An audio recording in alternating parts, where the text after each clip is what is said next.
अभी हमने प्रॉपर्टी की थी एपी के ऊपर, कुछ 10 प्रॉपर्टीज हमने लिखी, उनका चले यूज़ करके कुछ एक एग्जांपल ले रहे हैं। तो ये पहला एग्जांपल है आपके सामने जो दिखाई दे रहा है। देखिए इसमें क्या दिया हुआ है। इसमें गिवन है A B C A P में है, आर इन ए पी, और इसको यूज़ करके हमें प्रूव करना है कि ये 3 टर्म ए पी में होंगी। Clear. A B C A P में गिवन है, तो गिवन है हमें A B C are in A P.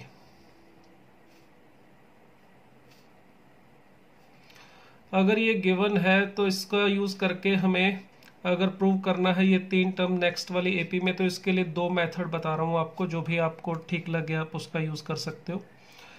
पहला जो मेथड है उसमें देखिए हम एक प्रॉपर्टी यूज़ कर रहे हैं। हमने कहा था कि अगर 3 term A B C A P में है तो क्या रिलेशन होगा, इनमें रिलेशन होगा b minus a is equal to c minus b, यानी second minus first is equal to third minus second, या फिर ऐसे भी लिख सकते हैं 2b is equal to a plus c. तो ये तो हमें गिवन है। क्लियर। ये हमें दे रखा है इसने एबीसी एपी में, और इसका यूज करके हमें इन 3 टर्म को, इसको मैं T1 नाम दे रहा हूँ, ये T2 है, और ये थर्ड वाला चलिए इसे T3 लिख लेते हैं। तो T1 T2 T3 मैंने किसको लिखा है, ये 3 टर्म जिसे हमने एपी में प्रूव करना है। अगर आपको T1 T2 T3 को एपी में प्रूव करना है तो इसके लिए पहला मेथड जो बेसिक डेफिनेशन से है, अगर हम प्रूव कर दें T2 माइनस T1 और T3 माइनस T2, अगर इन दोनों की वैल्यू सेम आ जाए तो हम कह सकते हैं कि T1 T2 और T3 एपी में होंगे। अगर ये दोनों इक्वल प्रूव हो जाए, T2 माइनस T1 और T3 माइनस T2 अगर हम ये प्रूव कर दें इक्वल है, तो हम ये बोल सकते हैं कि जो हमारे पास T1 T2 T3 तीनों टर्म है, T1 T2 T3, इसको हम एपी में बोल सकते हैं। तो इसको देखिए कैसे प्रूव करेंगे। इसको प्रूव करना चाह रहे हैं तो उसके लिए चलिए इसको T2 माइनस T1 को फाइंड आउट करते हैं। T2 है हमारे पास B square into a plus सी, मैं चलिए उसे मल्टीप्लाई करके लिख रहा हूँ, बी स्क्र इंटू ए और बी स्क्र इंटू सी, ये हमारी सेकेंड टर्म थी। माइनस फर्स्ट टर्म है हमारे पास ए स्क्र इंटू बी प्लस सी, जिसे मैं मल्टीप्लाई करके कुछ ऐसे लिख देता हूँ। अब देखिए यहाँ पर इसमें जो फर्स्ट टर्म है दोनों की, उसमें से ए बी कॉमन निकाल के हमें मिल रहा है बी माइनस ए, और इसके बाद ये जो दोनों टर्म है इनमें से अगर मैं कॉमन निकाल लूँ सी, तो हमें मिल रहा है B square minus C square, B square minus a square. अब देखिए इसमें से और इसमें से भी कॉमन निकाला जा सकता है, क्या, बी माइनस ए, और बी माइनस ए कॉमन निकाल के यहाँ पर मिलेगा अपने को ए बी, यहाँ पर मिलेगा b plus a into c. देखिए b square minus a square को b minus a B plus a लिखेंगे तो बी माइनस ए तो बाहर निकाल लिया, यहाँ बी प्लस ए मिलेगा, जिसको सी के साथ मल्टीप्लाई करके मैं सीधा लिख देता हूँ सी बी प्लस सी ए, या ए सी, ए की बात है। तो ये मिला हमें T3 माइनस T2। इसी तरह से अगर मैं ये T2 minus T1 find out किया, अगर T3 माइनस T2 लिखें तो सी square A plus C square B minus क्या होगा, B square A plus B square सी, ये हमने T3 माइनस T2 किया है। इसमें भी इसी तरह से इन दोनों में से कॉमन निकाल सकते हैं a, तो मिल रहा है सी स्क्र माइनस ए स्क्र, और ये जो रिमेनिंग 2 हैं इन दोनों में से हम कॉमन निकाल सकते हैं बी सी, तो यहाँ पर प्लस बी सी कॉमन निकाल के यहाँ पर मिलेगा अपने को सी माइनस बी। अगेन अगर c माइनस बी कॉमन निकाल लें इन दोनों में से, तो यहाँ पर a इंटू सी प्लस, यहाँ पर हमने कुछ छोटी सी मिस्टेक कर दी है, सी स्क्र ए और ये बी स्क्र ए, इसमें से कॉमन निकाल के सी स्क्र माइनस बी स्क्र लिखना था, मैंने गलती से सी स्क्र माइनस ए स्क्र लिख दिया। चलिए सही कर देते हैं। इन दोनों में से c माइनस बी कॉमन निकालेंगे तो यहाँ पर मिलेगा c प्लस बी इंटू ए, जिसे आप ए सी प्लस ए बी लिख सकते हो, और प्लस में देखिए बी सी। अब ये देखिए ये वाला जो फैक्टर है ये तो दोनों में सेम आ रहा है, और दोनों में डिफरेंस क्या है ये वाले फैक्टर का, इसमें c माइनस बी है और इसमें b माइनस ए है। मगर देखिए ये प्रॉपर्टी के अकॉर्डिंग हमें गिवन था b माइनस ए और c माइनस बी इक्वल है, इसका मतलब ये दोनों भी सेम है और ये तो था ही इक्वल। तो इसका मतलब हम यहाँ से ये बोल सकते हैं T2 माइनस T1 और T3 माइनस T2 इक्वल है। तो इस तरह से हम कह सकते हैं ये टर्म किस में होंगी, एपी में। तो एक तो ये हुआ इसको प्रूव करने का तरीका। अब इससे एक आसान तरीका बता देता हूँ, मेथड नंबर 2। ठीक है, ये हमारा फर्स्ट मेथड था। अगर हमें ए बी सी एपी में दिया हुआ है, A B C are in AP, और हमें प्रूव करना है क्या, a square into b plus c, b square into c plus a, और a square into c square into a plus b, ये एपी में प्रूव करने हैं। तो इसको एपी में प्रूव करने के लिए देखिए, अगर ये 3 टर्म एपी में है और हमें ये एपी में प्रूव करना है, तो हम प्रॉपर्टी का यूज करके सीधा भी प्रूव कर सकते हैं, ये कॉमन डिफरेंस के विदाउट। किस तरह से कर सकते हैं, देखिए, अगर हम प्रॉपर्टी जो पीछे हमने की थी उसको ध्यान से देखिए, उसमें हमने एक प्रॉपर्टी की थी कि अगर टर्म्स हमारे पास T1 T2 T3 एपी में है, सभी टर्म्स में अगर हम कोई कांस्टेंट ऐड करें, सब्ट्रैक्ट करें, मल्टीप्लाई करें या डिवाइड करें, तो वो एपी ही रहती है। तो बस अपने को ये सोचना है कि इससे यहाँ तक पहुँचने के लिए हमें इसमें क्या ऐड तीनों में, या सब्ट्रैक्ट या मल्टीप्लाई या डिवाइड करना पड़ेगा। वो थोड़ा सा सोचने की बात है, थोड़ा दिमाग लगाना पड़ेगा उसके लिए। अगर कुछ क्वेश्चन आप करेंगे तो आपको आइडिया होने लग जाएगा कि किस तरह से सोचना है, मगर ये मेथड डेफिनेटली इस मेथड से काफ़ी आसान रहेगा। देखिए, अगर ये तीनों term A B C A P में है तो मैं ये बनाना चाहता हूँ, तो इसमें देखिए मुझे ए स्क्वायर बी प्लस ए स्क्वायर सी बनाना है। तो उसके लिए देखिए, यहाँ पर तीनों को मैं मल्टीप्लाई करूंगा तो सेम नंबर से कर सकता हूँ। तो इसके लिए मैं क्या कर रहा हूँ, तीनों को मैं मल्टीप्लाई कर रहा हूँ a B plus B C plus C a से, बी को भी इसी नंबर से, a B plus B C plus C a, और तीसरा सी है, इसको भी मैंने a B plus B C plus C a से मल्टीप्लाई किया। अगर ये एपी में है तो मैं ये भी बोल सकता हूँ कि ये नंबर भी एपी में होंगे, आर इन एपी। क्लियर? ये फैक्टर जो था ये हमें थोड़ा दिमाग लगा के अपने आप सोचना पड़ेगा। ये कोई ऐसा नहीं है कि आपको दिया होगा कि इससे मल्टीप्लाई करना है, ये आप सोचेंगे इस तरह से कि कैसे मैं यहाँ से यहाँ पहुँचूँ। अब मुझे यहाँ पे ए स्क्वायर इंटू बी प्लस सी दिखाई दे रहा था और यहाँ पर सिंपल ए था, तो ये हमारे पास एक सिंगल टर्म थी और यहाँ पर ये समझ लीजिए क्यूबिक टाइप की है। तो हमने सोचा कौन सा ऐसा फैक्टर हो सकता है जिससे ये क्यूबिक आए और कुछ ऐसा भी मिले। अब अगर ए बी को ए से मल्टीप्लाई करूंगा, देखिए ए स्क्वायर बी मिलेगा, और ए सी को इससे मल्टीप्लाई करके ए स्क्वायर सी भी आएगा, मगर एक टर्म अभी एक्स्ट्रा आ रही है। जब मैं इसको इससे मल्टीप्लाई करूंगा, ए बी सी इसमें एक्स्ट्रा है जबकि वो यहाँ पे नहीं था। इसी तरह से जब इसको इससे मल्टीप्लाई करूंगा, देखिए बी स्क्वायर इंटू ए आ जाएगा जो यहाँ पर दिखाई दे रहा है, और जब इसको इसके साथ मल्टीप्लाई करूंगा तो बी स्क्वायर इंटू सी भी आ जाएगा, वो भी यहाँ पर पड़ा है। मगर जब इन दोनों को मल्टीप्लाई करूंगा बी को इसके साथ, तो यह इसमें ए बी सी आएगा जो एक्स्ट्रा, और सिमिलर इस वाले थर्ड वाले पार्ट में भी इसमें देखेंगे तो सी स्क्वायर इंटू ए और सी स्क्वायर इंटू बी, ये दोनों टर्म तो है, और यहाँ पर भी ए बी सी एक्स्ट्रा है। तो इसका मतलब ये ए बी सी जो हमारे पास है तीनों में एक्स्ट्रा है, जो हमें नहीं चाहिए। तो क्या करें इसके लिए, अगर ये तीनों टर्म ए पी में है तो इन तीनों टर्म में ये हमारे पास a B plus B C plus C a था, इन तीनों में मैं सेम टर्म सब्ट्रैक्ट भी कर सकता हूं तो वो भी ए पी रहेगी। तो आप इन तीनों में क्या सब्ट्रैक्ट कर दीजिए, ये b into a B plus B C plus C a था, इसमें भी मैं ए बी सी सब्ट्रैक्ट कर देता हूं, और c into a B plus B C plus C a, इसमें भी मैं ए बी सी सब्ट्रैक्ट कर दूंगा। बोल सकता हूं कि ये भी किस में होंगे, ए पी में। अब देखिए यहाँ पे ये ए बी सी अगर सब्ट्रैक्ट करोगे तो ए बी सी यहाँ पर, और ये माइनस का ए बी सी कैंसिल हो जाएगा। यहाँ पर ये अपने पास ए बी सी मिलेगा इसके साथ मल्टीप्लाई करके, और ये माइनस ए बी सी ये भी कैंसिल हो जाएगा। सी इसके साथ मल्टीप्लाई करके प्लस का ए बी सी और माइनस का ए बी सी ये भी कैंसिल हो जाएगा।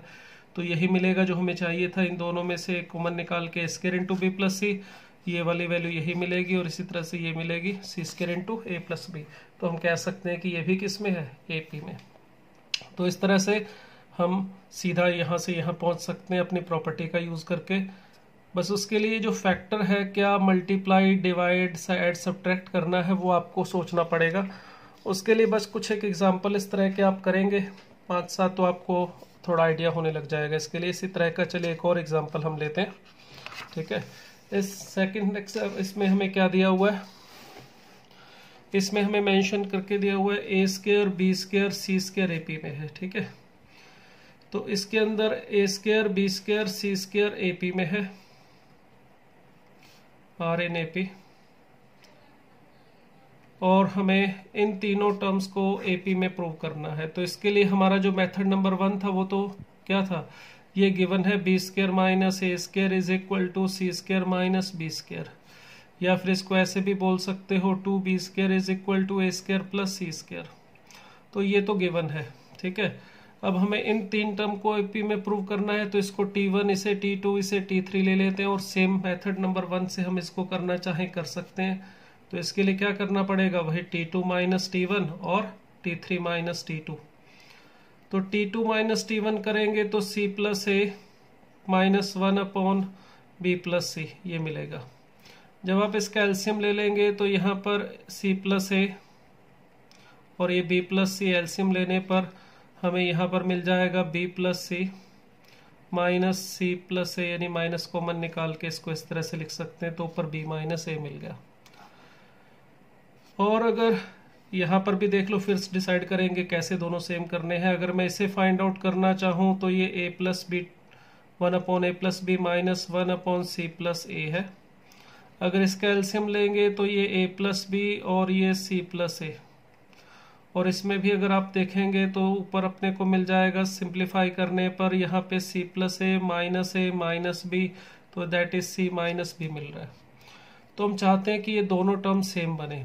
उसके लिए देखिए यहाँ पर नीचे b प्लस सी और c प्लस ए रखा हुआ है, और अगर मैं इसको a प्लस बी से या b प्लस ए से एक ही बात है डिवाइड करूं और ऊपर मल्टीप्लाई करूं, ऊपर यहाँ पर b माइनस ए बचा हुआ था और मैं b प्लस ए से मल्टीप्लाई कर रहा हूँ, जिससे ये ऊपर B square minus A square मिल जाएगा। वो किस लिए किया, ताकि डिनोमिनेटर दोनों का सेम बन जाए। मेरे पास यहाँ पर a plus b into a plus c या c प्लस ए दिखाई दे रहा है और ऊपर c माइनस बी दिखाई दे रहा है।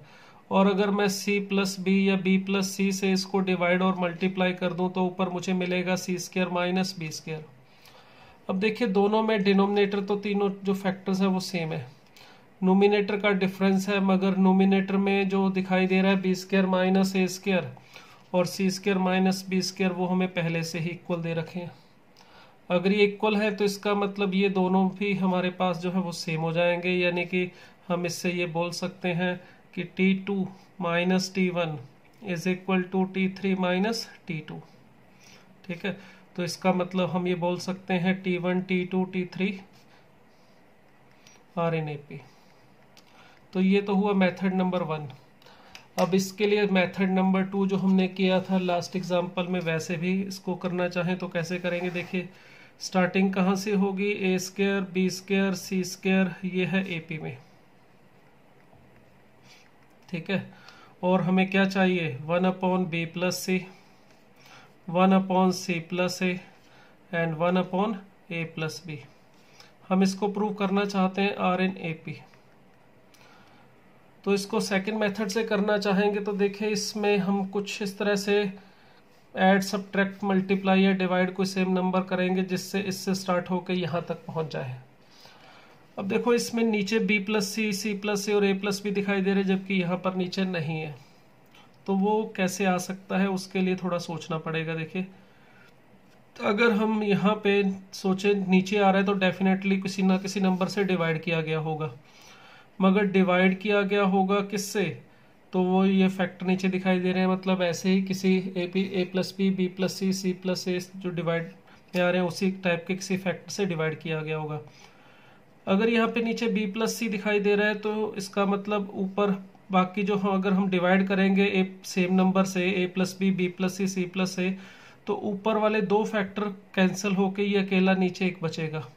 तो इसका मतलब ऊपर बाकी दो फैक्टर होने चाहिए। ऊपर बाकी कौन से दो फैक्टर, ये वाले, यानी a प्लस सी और a प्लस बी।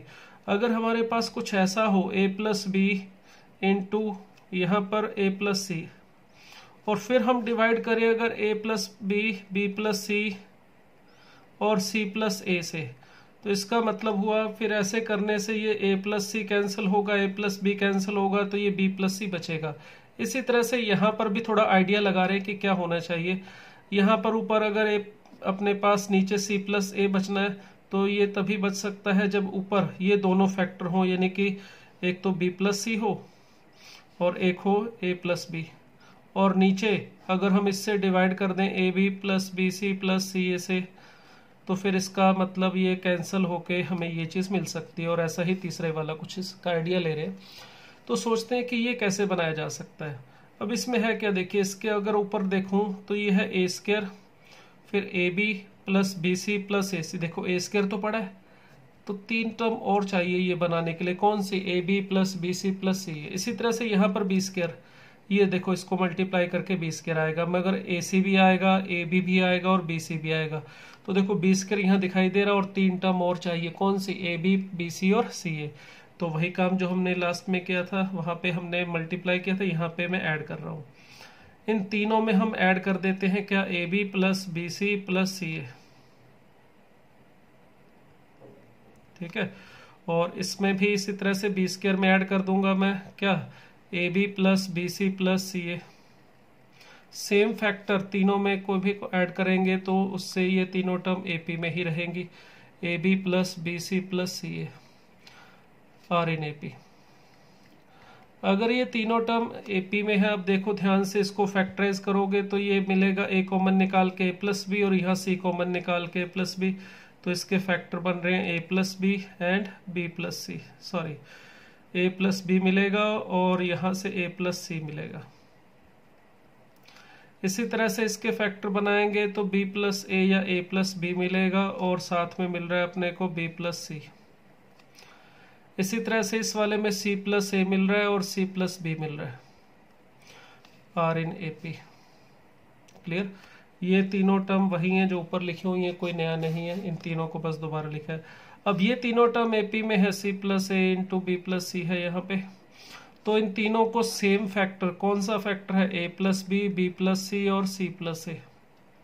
अगर इससे मैं डिवाइड कर दूं तो भी ये क्या रहेगी, AP रहनी चाहिए, आर इन AP। अब यहाँ पे डिवाइड करके देखिए, a प्लस बी से a प्लस बी और a प्लस सी से a प्लस सी कैंसिल होकर 1/b प्लस सी। इसी तरह से यहाँ पे c प्लस ए और ये a प्लस बी मिलेगा। तो इसका मतलब हमारे ये 3 टर्म अगर AP में है तो हम कह सकते हैं कि ये तीनों टर्म भी किस में होंगी, AP में। तो ये हमारा मेथड नंबर 2 है। तो इस टाइप के एग्जाम्पल हम दोनों तरह से कर सकते हैं, अब आपकी इच्छा है जो भी आप इसमें यूज़ करना चाहें, ठीक है। अगर आप इस तरह से फैक्ट सोच सकते हो तो ऐसे भी कर सकते हो, नहीं तो ये मेथड तो हमारे पास है ही। क्लियर, चलिए एक थोड़ा डिफरेंट एग्जाम्पल और लेते हैं जो इन दोनों टाइप का नहीं था। अब इसमें देखिए नेक्स्ट जो एग्जाम्पल है, ये इसमें क्या दिया हुआ है, ये सीक्वेंस दे रखी है हमें, 24 टर्म्स हैं इसमें, AP दे रखी है और ये बता रखा है कि A1 प्लस A5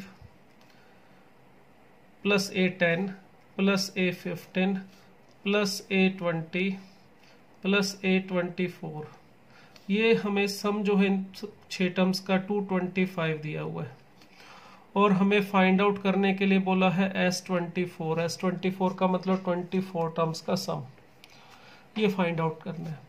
अब इसके लिए भी आपको बता दो 2 मेथड हैं, आपको जो ठीक लगे आप कर सकते हो।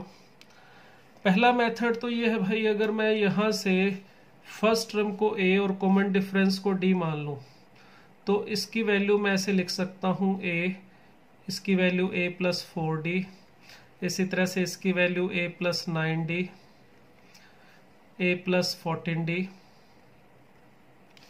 A plus 19D and A plus 23D is equal to 225, ये हमें गिवन है। यहाँ से देखिए सभी टर्म्स में से एक एक बार A आ रहा है, तो A plus A plus A plus A यानी कि 6A मिलेगा, प्लस D देखिए 4 प्लस 9 13, 13 एंड 14 27, 27 एंड 19, 27 एंड 19 और प्लस 23 भी है। क्लियर, इनका सम कर लेते हैं तो ये हमें मिल रहा है 69D। क्लियर, 69 ही आ रहा है, 10 एंड 9, हाँ ये 69D और ये हमें दिया हुआ है 225। तो इसमें से कुछ कॉमन निकाल सकते हैं, शायद 3 कॉमन निकाल के कैंसिल भी हो सकता है, तो यहाँ पर मिलेगा हमें 2A plus 23D is equal to, यहाँ पर आ जाएगा 75। तो देखिए ये जो गिवन इन्फॉर्मेशन थी उससे हमने ए और डी में रिलेशन ढूंढ लिया। बट हमें अगर A24 ये जो S24 ढूंढना था, ये वाली चीज़ अगर हम इसको ढूंढना चाहते हैं तो इसके लिए अगर हम सोचें ए और डी अलग अलग ढूंढ लें मिल जाए हमें, तो ए और डी अलग अलग ढूंढने के लिए हमें दो इक्वेशन की ज़रूरत पड़ेगी, मगर हमें ए और डी को ढूंढने के लिए सिर्फ एक ही रिलेशन गिवन है और इसके अलावा हमारे पास ए और डी ढूंढने के लिए कोई दूसरी इक्वेशन उपलब्ध नहीं है। तो हम इसमें ए और डी की वैल्यू तो नहीं फाइंड आउट कर सकते, मगर इसी से अपना काम बन सकता है। क्योंकि एस एन का फार्मूला लगाऊं तो n/2 इंटू 2a, देखिए प्लस n-1 यानी 24 - 1 23d, देखिए यही आ रहा है। और हमें इसकी वैल्यू मिल चुकी है 2a + 23d की, तो ये हमें 12 इंटू 75 करके आंसर मिल जाएगा। आई थिंक ये आना चाहिए कितना, 900। ठीक है, तो देखिए इस तरह से हमने इसको फाइंड आउट कर लिया। ये पहला मेथड हुआ। दूसरा मेथड देख सकते हैं, प्रॉपर्टी का यूज कर सकते हैं हम। मेथड नंबर 2, हमने एक प्रॉपर्टी की थी कि अगर एपी में फर्स्ट और लास्ट टर्म का सम करें, सेकंड और सेकंड लास्ट का सम, थर्ड और थर्ड लास्ट का सम इक्वल होता है। और ये भी कह सकते हैं कि स्टार्टिंग और एंड से जो सेम डिस्टेंस पे टर्म्स हैं उनका सम भी इक्वल होता है। तो A1 और A24 ये फर्स्ट और लास्ट टर्म होगी, A24 इनका सम किसके इक्वल होना चाहिए। देखिए ये फिफ्थ टर्म है हमारी जो गिवन है रिलेशन है उसमें ध्यान से देखो, और A20 ये फिफ्थ टर्म है एंड से। अगर आप इसका नंबर A20 का देखो एंड से तो ये फिफ्थ टर्म है, तो ये फिफ्थ टर्म फ्रॉम बिगनिंग और फिफ्थ टर्म फ्रॉम एंड यानी A20 इनका सम भी इक्वल होना चाहिए। उसी तरह से A10 जो है ये 10th टर्म है बिगनिंग से, और ये जो A15 है इसका अगर आप नंबर एंड से पता करो तो ये 10th टर्म है एंड से। तो स्टार्टिंग और एंड से सेम डिस्टेंस पे जो टर्म्स होती है उनका सम हमें पता है इक्वल होता है, हमने प्रॉपर्टी की थी। अब इसका मतलब ये हुआ हमारा A1 plus A2 plus A5 plus A10 plus A15 plus A20 plus A24, देखिए इन दोनों का सम, इन दोनों का सम और इन दोनों का सम बराबर है। तो इसको मैं 3 टाइम्स लिख सकता हूँ A1 प्लस A24। क्लियर। और हमें इसका सम दे रखा था 225। तो इसका मतलब हुआ हमें A1 प्लस A24 की वैल्यू मिल रही है विच इज 75। क्लियर। अब एस एन के लिए हमारे पास एक फार्मूला होता है n/2 into a plus L. L का मतलब लास्ट टर्म, ए मतलब फर्स्ट टर्म। तो A24 फाइंड आउट करना है तो 24/2 into a plus l. A1 first term, l का मतलब लास्ट टर्म जो है 24th टर्म। तो देखिए यहाँ पर इसकी वैल्यू हम फाइंड आउट कर चुके हैं, तो वही 12 इंटू 75 दैट इज 900। तो इस तरह से भी हम इसको कर सकते हैं। तो ये हमारे ऊपर है हम किस तरह से सोचते हैं। सोचने के सभी रास्ते अपने को पता होने चाहिए। कभी किसी मेथड से आसान लगेगा, कभी किसी से। तो आपको जो प्रॉपर्टीज मैंने बताई वो अगर सभी ध्यान में है तो हम अलग अलग तरीकों से इस टाइप के एग्जाम्पल्स को कर सकते हैं।